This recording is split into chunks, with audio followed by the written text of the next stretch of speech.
Ethan Coen's neo-noir dark comedy caper Honey Don't entertainingly blends B-movie detective tropes with a cohort of kooky characters to produce a twister narrative with a blood-soaked conclusion. Starring Margaret Qualley in the title role, Honey Don't chronicles modern detective Honey O'Donohue's loose pursuit of a suspected murder case in Bakersfield, California. As a private investigator, Honey isn't formally responsible for solving any case, although she begins snooping when a woman mysteriously dies in a car crash a day before she was scheduled to meet with Honey.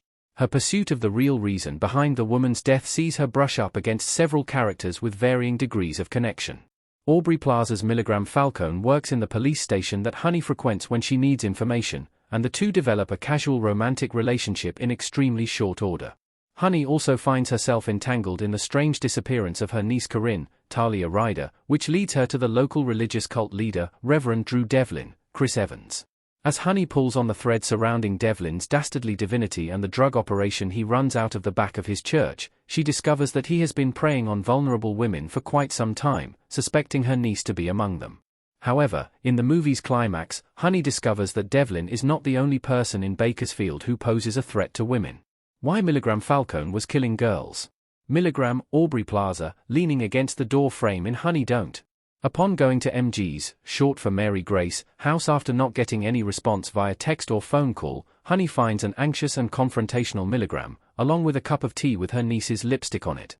Honey realizes at that moment that Milligram has actually been responsible for killing vulnerable women in the area, which leads to a physical confrontation that leaves Honey stabbed in the stomach and Milligram shot dead. As Milligram angrily explains to Honey, she stood up for herself against her conservative military father in the past, killing him in cold blood after a lifetime of abuse and refusal to accept her sexual orientation. There is a heavy implication, based on the yearbook quote that Honey finds in MG's house, that Milligram had previously been connected with the church, which no doubt was forced upon her. Her loose and questionable motivation for kidnapping or killing women like Mia Novotny, the supposed initial car crash victim and a member of Devlin's church, was that she was targeting them specifically because they were vulnerable and willing to turn to the church in their moment of doubt. Milligram killed them out of a misguided, pseudo-feminist rage brought on by her own traumatic upbringing. What's going to happen to Honey next?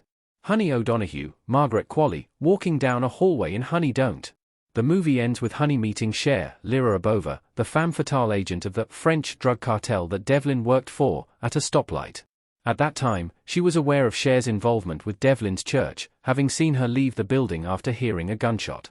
However, she flirts heavily with Cher at the stoplight, inquiring where she's going and how much time she has. The implication is that Honey intends to entice Cher into casual sex, adding to the long list of conquests she keeps in a Rolodex on her desk.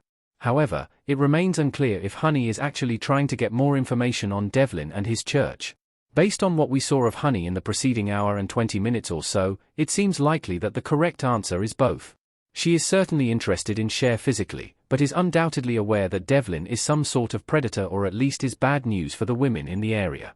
Honey seems interested enough in justice to perhaps pursue Devlin and his endgame for the greater good, as she doesn't seem overly concerned about being paid for her detective work, so it seems likely she has ulterior motives in meeting up with Cher. Does anyone know Reverend Drew Devlin died? Chris Evans preaching with his hands raised in Honey Don't. Cher killed Reverend Devlin with nobody around, and although Honey heard the gunshot, Officer Marty Metakowicz, Charlie Day, didn't deem it enough for her to enter the church and pursue it further. In theory, nobody knows that Devlin was killed, although as mentioned above, that could be Honey's primary motivation for trying to involve herself with Cher. Most everyone who worked for or with Devlin, from Hector and Shuggy to Big Little Joey and Little Joey, Jr., is dead or grieving.